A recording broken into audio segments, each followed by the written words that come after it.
They injured me. They attacked me. They assaulted me. All right. They had no right to.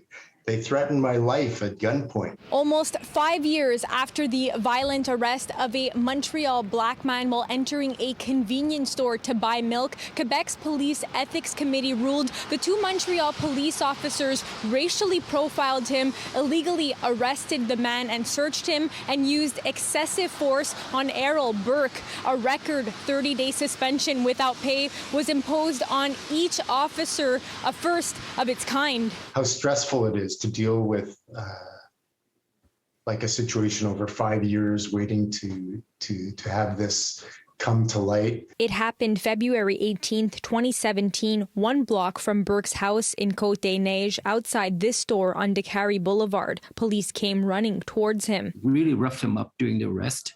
And afterwards, when they realized that they got the wrong man, they basically released him, and without an apology. The officers, Constable Pierre Auger and Jean-Philippe Théoret, were looking for a suspect described as a black 18-year-old man about 6'1", whereas Burke, in his 50s, is 5'7". I was able to get my hands on the security camera footage, and that there was just enough to see that nothing that the police claimed that I did had actually happened. In June 2020, the Quebec Human Rights and Youth Rights Commission ordered the City of Montreal and the two officers to pay him $35,000 in moral damages and each officer to pay him $5,000 in punitive damages for racial profiling. And the Police Ethics Committee's recent ruling found Burke's arrest, the use of handcuffs, the search, and the use of force were excessive and contributed to racial profiling, hence the 30-day suspension. I have to wait 5 years to find out that he's going to go home and like, oh, well, I don't have to work for like a month.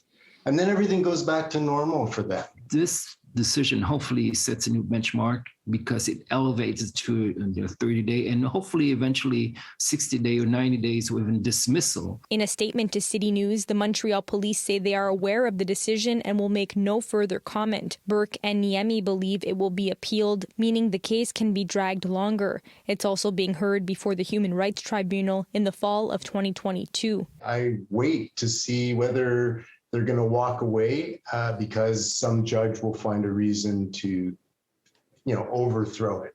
Hopefully that won't happen. In Montreal, Alyssia Rubertucci, City News.